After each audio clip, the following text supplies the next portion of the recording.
एक लोमड़ी बहुत भूखी थी। वह खाने की तलाश में इधर-उधर भटकने लगी। काफी समय तक घूमने के बाद भी उसे खाने को कुछ भी न मिला। तभी उसकी नजर पास के एक बाग पर पड़ी। बाग बहुत ही सुंदर और हरा भरा था। उस बाग से बड़ी ही मीठी सुगंध आ रही थी। उसे एहसास हो चला कि अब उसकी खाने की तलाश जल्द ही खत्म होने वाली है। वह तेजी से बाग की ओर अपने कदम बढ़ाने लगी। जैसे जैसे वह कदम आगे बढ़ाती, बाग से आने वाली महक और भी तेज होती जाती। उसने मन ही मन सोचा कि इस बाग में कुछ तो खास होगा, जो उसे खाने को मिलेगा। इसी सोच के साथ वह और तेजी से आगे बढ़ने लगी। जैसे ही वह बाग में पहुंची, तो उसने देखा कि बाग तो अंगूर की बेलों से लदा हुआ है। सभी अंगूर पूरी तरह से पक चुके हैं। अंगूर देखकर उसकी आंखें चमक उठीं। अंगूरों की महक से उसने इस बात का अंदाजा लगा लिया कि अंगूर कितने रसदार और मीठे होंगे। वह इतनी उतावली हो चली कि मानो एक ही बार में बाग के सारे अंगूर खा जाएगी। उसने झट से अंगूरों को लक्ष्य बनाकर एक लंबी छलांग मारी, लेकिन वह अंगूरों तक पहुंच नहीं सकी और धड़ाम से जमीन पर आ गिरी। उसका पहला प्रयास विफल हुआ। उसने सोचा क्यों न फिर से कोशिश की जाए। वह एक बार फिर जोश से उठी और इस बार उसने अपनी पूरी ताकत से पहले से तेज अंगूरों की ओर छलांग लगा दी, लेकिन अफसोस कि उसका यह प्रयास भी बेकार गया। इस बार भी वह अंगूरों तक पहुंचने में नाकामयाब रही, लेकिन उसने हार नहीं मानी। उसने खुद से कहा कि अगर 2 प्रयास विफल हो गए तो क्या, इस बार तो सफलता मुझे मिलकर ही रहेगी। फिर क्या था, इस बार फिर वह दोगुने जोश के साथ खड़ी हुई। इस बार उसने अब तक की सबसे लंबी छलांग लगाने की कोशिश की। उसने अपने शरीर की सारी ताकत को एकत्र कर एक लंबी दौड़ लगाई। उसे लगा था कि इस बार उसे अंगूर पाने से कोई नहीं रोक सकता, लेकिन ऐसा हुआ नहीं। इस बार का प्रयास भी खाली गया। वह जमीन पर आ गिरी। इतने जतन करने के बावजूद वह एक भी अंगूर हासिल नहीं कर पाई। ऐसे में उसने अंगूर पाने की अपनी आस छोड़ दी और हार मान ली। अपनी विफलता को छिपाने के लिए उसने खुद ही बोला कि अंगूर खट्टे हैं, इसलिए इन्हें मुझे नहीं खाना। लोमड़ी और खट्टे अंगूर की कहानी से हमें यह सीख मिलती है कि अगर हम बिना सही प्रयास के किसी चीज को पाने में असमर्थ हैं, तो हमें उस चीज को लेकर गलत राय नहीं बनानी चाहिए। जैसा लोमड़ी ने अंगूर न मिलने पर अंगूरों को बिना चखे खट्टा कह दिया। साथ ही हमें किसी काम के लिए जल्दी हार नहीं माननी चाहिए।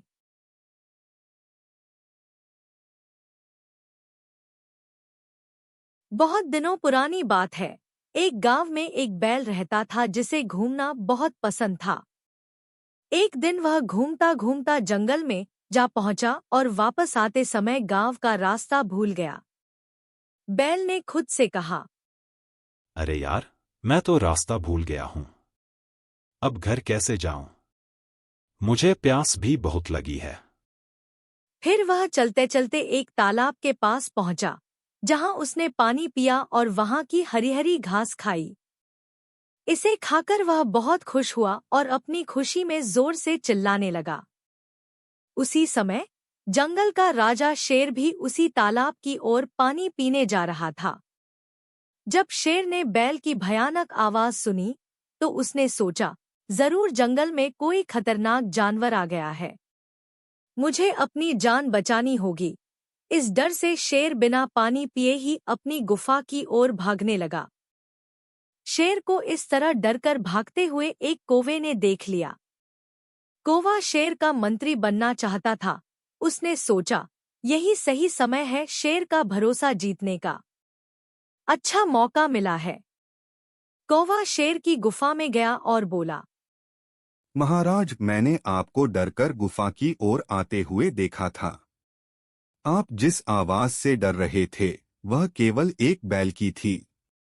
आपको जरा भी घबराने की जरूरत नहीं है।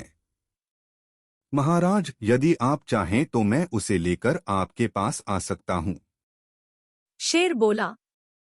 ऐसा क्या? फिर उस बैल को मेरे पास लाओ। शेर की आज्ञा से कौवा बैल को अपने साथ लेकर आ गया और शेर से मिलवाया। कुछ समय बाद शेर और बैल अच्छे मित्र बन गए और शेर ने बैल को अपना मंत्री बना लिया। यह बात जानकर कौवे को जलन होने लगी क्योंकि वह स्वयं मंत्री बनना चाहता था। उसने एक चाल चली और शेर के पास गया। कौवा शेर से बोला। महाराज, बैल आपसे केवल मित्रता का दिखावा करता है। मैंने उसके मुंह से सुना है कि वह आपको अपने दोनों बड़े सींगों से मारकर जंगल का राजा बनना चाहता है। पहले तो शेर ने विश्वास नहीं किया, लेकिन धीरे धीरे उसे कौवे की बातों पर शक होने लगा। इसके बाद कौवा बैल के पास गया और बोला। अरे शेर, तुमसे केवल मित्रता का दिखावा करता है। मौका मिलने पर वह तुमको मारकर खा जाएगा।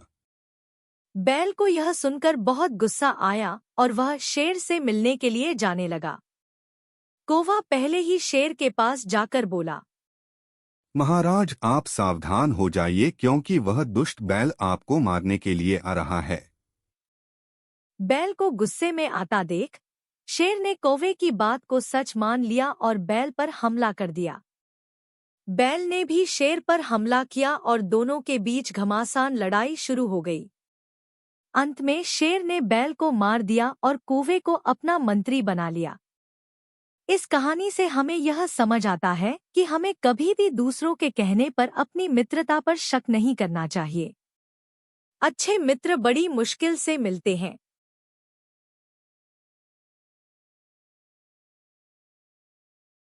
बहुत समय पहले की बात है। एक गांव में एक किसान रहता था। उसके पास 2 घड़े थे। उन दोनों घड़ों को लेकर वह रोज सुबह अपने घर से बहुत दूर बहती एक नदी से पानी लेने जाया करता था।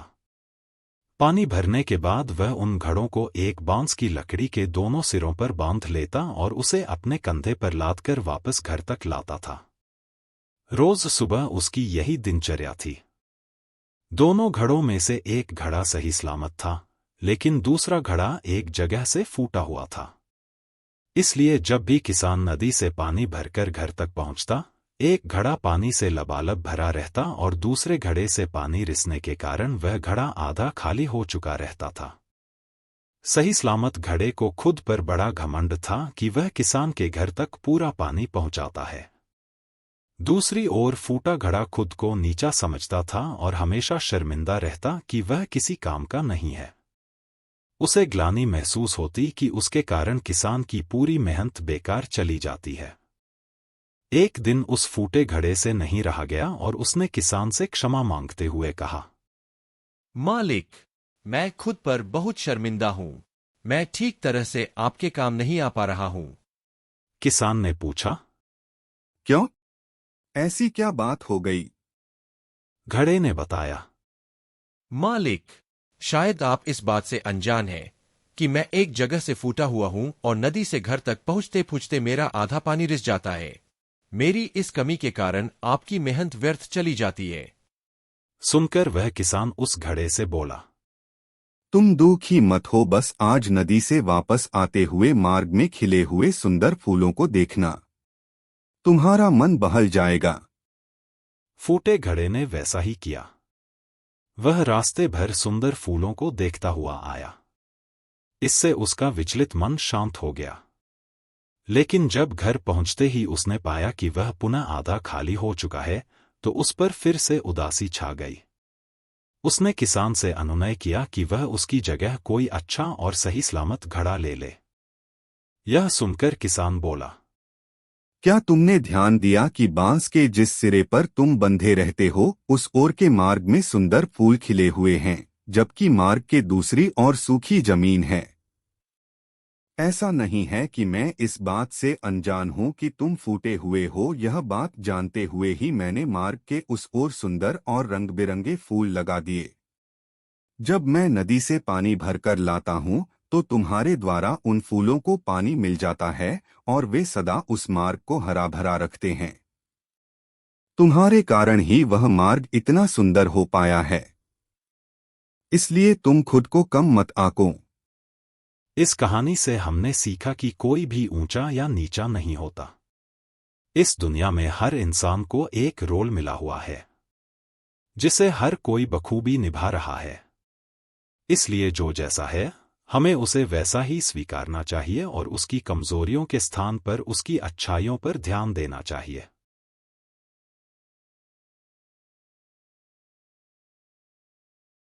एक गांव में एक लकड़हारा रहता था। वह बहुत गरीब था। वह जंगल से लकड़ियां काट कर लाता था। उन लकड़ियों को वह बाजार में बेचता। उसी से उसका गुजारा होता था। हर रोज की तरह उस दिन भी वो लकड़हारा जंगल में लकड़ियां काट रहा था। जिस पेड़ से वह लकड़ियां काट रहा था, वह पेड़ नदी के किनारे था। लकड़ियों को काटते हुए अचानक लकड़हारे के हाथ से कुल्हाड़ी छूट गई। हाथ से छूटकर कुल्हाड़ी उस नदी में जा गिरी। वो नदी बहुत गहरी थी, इसलिए लकड़हारा उस नदी में जा नहीं सकता था। वो कुल्हाड़ी नदी में गिर जाने के कारण वह बहुत दुखी था। उसी दुख में वह नदी के किनारे बैठकर रोने लगा। इतने में नदी में से एक देवदूत बाहर आया। उसने उस लकड़हारे से उसकी परेशानी का कारण पूछा, तो उसने सारी बात उस देवदूत को बता दी। लकड़हारे की बात को सुनकर वो देवदूत नदी के अंदर चला गया। कुछ क्षण बाद जब वो वापस आया, तब उसके हाथ में एक सोने की कुल्हाड़ी थी। उसने कहा, लकड़हारे, यह लो अपनी कुल्हाड़ी, जो नदी में गिर गई थी। लकड़हारे ने उस कुल्हाड़ी को देखा और कहा, यह मेरी कुल्हाड़ी नहीं है, मेरी कुल्हाड़ी तो लोहे की थी। देवदूत ने नदी में फिर डुबकी लगाई। इस बार वह एक चांदी की कुल्हाड़ी लेकर आया। देवदूत ने फिर लकड़हारे से कहा, यह लो अपनी कुल्हाड़ी।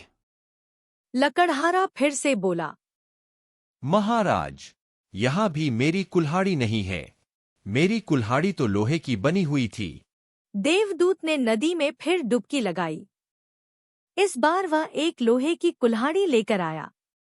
लकड़हारे ने जब अपनी लोहे की कुल्हाड़ी देखी, तो वह बहुत खुश होकर देवदूत से बोला, यही है मेरी कुल्हाड़ी, आपका बहुत बहुत धन्यवाद। आपने मेरी कुल्हाड़ी इस नदी से ला कर दी। इसके बिना तुम कुछ काम भी नहीं कर सकता था। मेरे पास दूसरी कुल्हाड़ी लाने के पैसे भी नहीं थे। आपका बहुत बहुत शुक्रिया। देवदूत उस लकड़हारे की सच्चाई और ईमानदारी से बहुत खुश हुआ।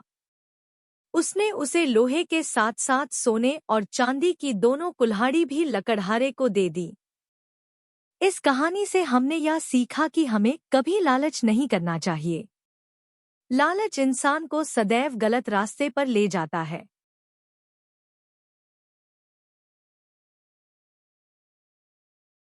बहुत पुरानी बात है, एक घने जंगल में एक तोता और एक खरगोश रहते थे। दोनों में अच्छी खासी दोस्ती थी। वे हमेशा साथ रहते और मुसीबत के समय एक दूसरे की सहायता करते थे। खरगोश शरीर से मोटा और स्वादिष्ट मांस वाला था, इसलिए जंगल के कई जानवर उसकी ओर लालच भरी नजरों से देखते थे। वे उसका मांस खाना चाहते थे, किंतु जब भी वे खरगोश के पास आने की कोशिश करते, तोता अपने मित्र को चौकन्ना कर देता और खरगोश वहां से भाग जाता। कुछ दिन बाद उस जंगल में एक लोमड़ी आई। उसकी नजर भी उस मोटे खरगोश पर पड़ी और उसके मुंह में पानी आ गया। लोमड़ी को भी खरगोश का मांस खाना था, लेकिन तोते के रहते यह संभव नहीं था। लोमड़ी ने सोचा, क्यों न पहले मैं खरगोश से दोस्ती कर लूं और उसका भरोसा जीत लूं। फिर किसी दिन मौका पाकर उसे दूर ले जाऊंगी और मारकर उसका मांस खा सकूंगी। एक दिन मौका पाते ही लोमड़ी खरगोश के पास गई। उसे देख खरगोश डर गया, पर लोमड़ी ने मीठी आवाज में कहा, दोस्त, मुझसे घबराओ मत। मैं तुम्हें कुछ नहीं करूंगी। मैं तो दूसरे जंगल से आई हूं।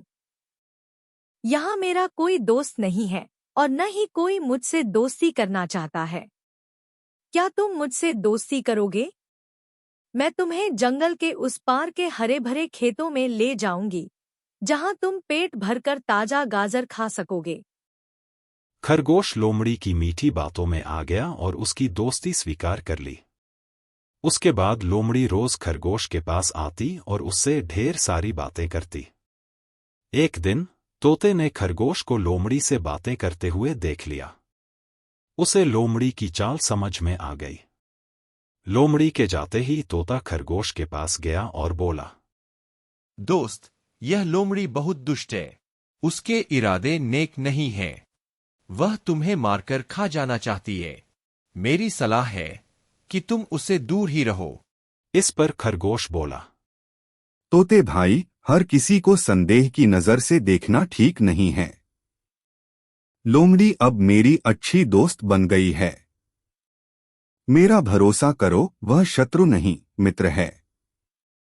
तुम चिंता मत करो। खरगोश की बात सुनकर तोता वहां से चला गया, लेकिन उसे लोमड़ी पर विश्वास नहीं था। वह दूर से ही खरगोश पर नजर रखने लगा।